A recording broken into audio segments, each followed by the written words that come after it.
时穷节乃现，一一垂丹青。每到中华民族危险的时候，总会有一些人主动站出来拯救危亡，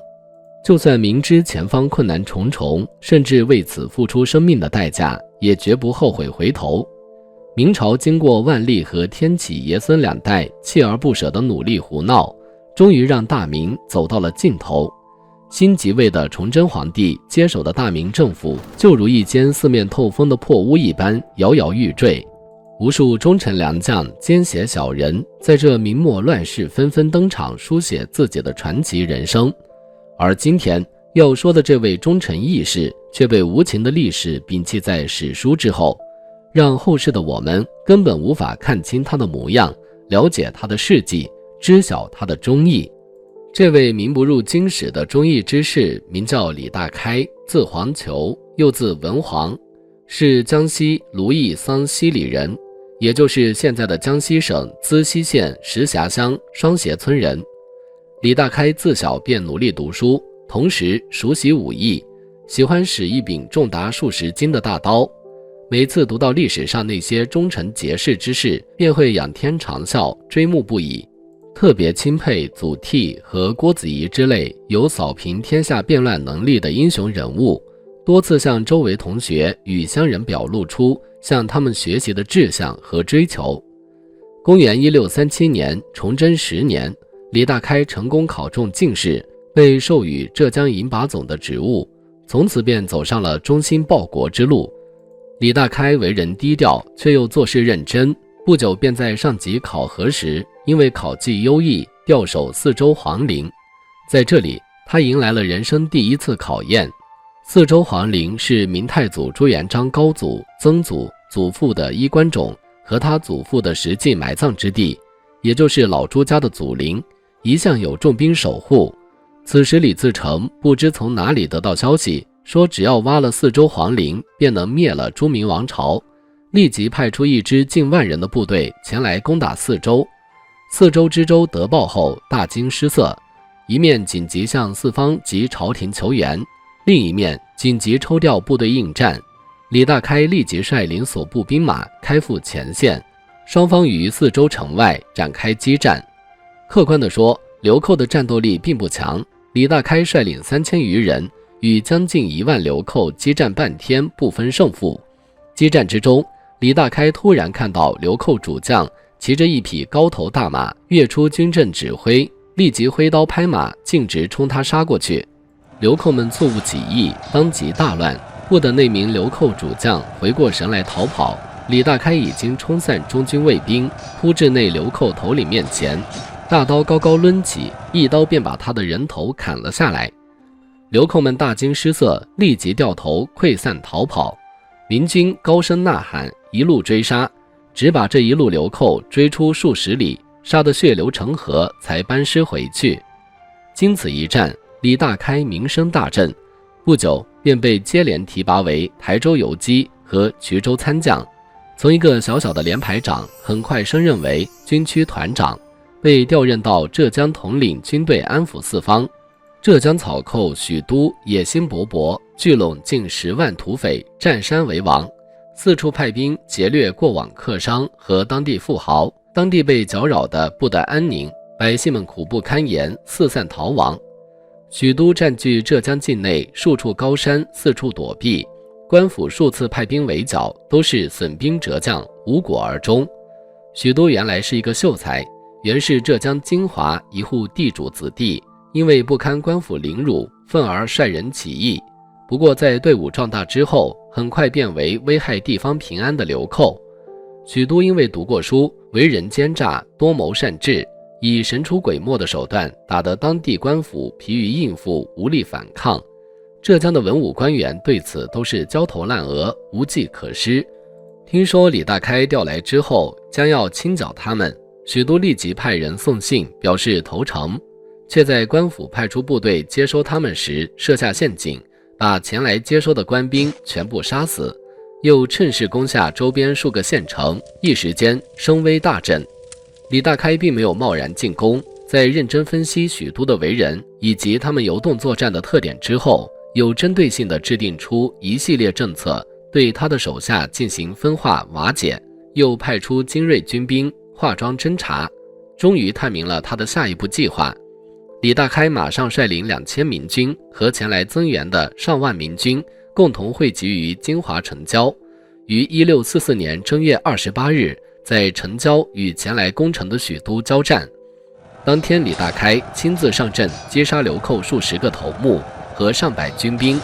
在民军各路合击之下，把许都打得大败，俘虏数万人。许都在精锐保护下逃走，李大开率兵紧追不舍。在走投无路的情况下，许都终于选择投降，与手下64个头目全部被东阳官府砍头示众。李大开又率领手下民军清剿逃出去的许都残部，不到1月便把逃出去的几万人尽数剿灭，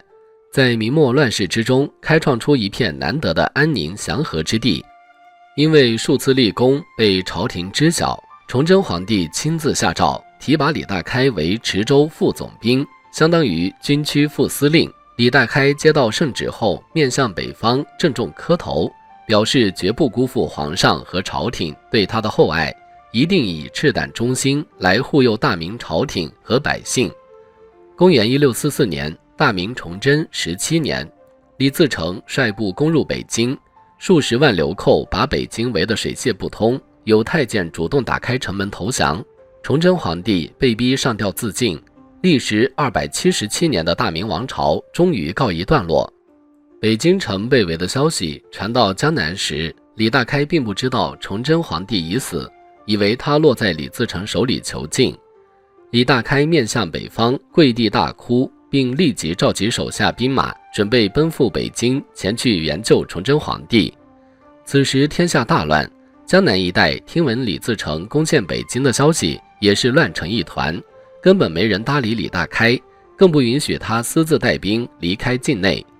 李大开在四处求兵不得的情况下，率领10余名家丁千里奔赴北京城。因为人少，通往北京的路上到处都是流寇，李大开就凭借手里一把大刀大杀四方，居然让他杀出一条血路，顺利到达北京城。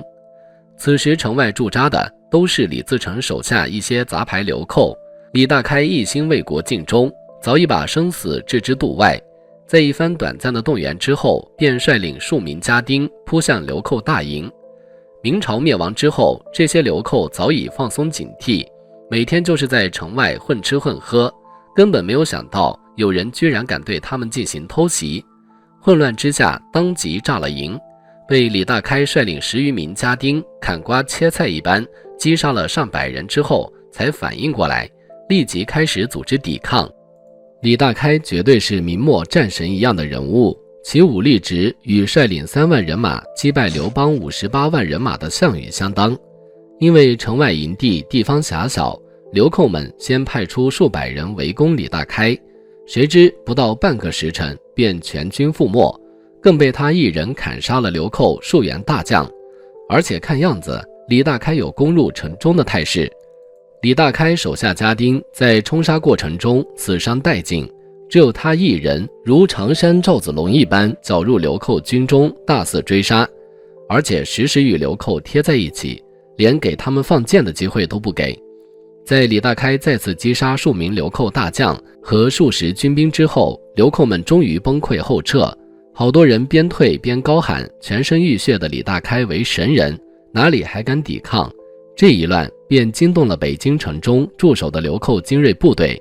大将刘宗敏得报后，以为明军派来援军，立即派出上万流寇冲出城外迎战。李大开已经追杀着逃跑的流寇到了城门之外，眼看便要冲进去，却被城中冲出的上万精锐军马团团围住。以一敌万，李大开一路拼死杀来，早已把生死置之脑后，此时并没有流露出一丝一毫畏惧，反而更激发了他内心深处杀敌报效大明的决心和意志。因为城门狭窄，上万军兵与李大开绞杀在一处，根本施展不开，加之李大开天下无双的武力值，当即被英勇无敌的战神再次击杀数十员大将和数十军兵。可惜连番厮杀下来，李大开体力消耗太大，而流寇们采取车轮战术轮番攻击，也让他穷于应付。终于后背被一名流寇一枪刺入，跟着数名流寇大将从各方面挥枪刺来。李大开一人力战上万流寇，激战半天，击杀数十流寇大将和数百军兵，以战神无敌的英雄形象打得流寇们胆裂心惊。直到他被上百长枪刺成刺猬一般，才松了口气。李大开战死之后，有人把此事上报李自成。李自成没想到明朝还有这样战神级的将军，愕然之后也很佩服他的英雄无敌和报国之心，吩咐手下把李大开及他的家丁好生埋葬。清朝入主中原之后，为了巩固对汉民族的统治，开始搜求明朝末年抗击李自成、张献忠之类流寇的忠臣义士，上报朝廷加以表彰。浙江当地官吏整理上报李大开的事迹呈于朝廷。雍正皇帝看了之后非常感动，立即下诏褒奖，并照准李氏家族设立祠堂，世代祭祀，也算在80年之后给了为国尽忠的大明战神李大开一个圆满的交代和结局。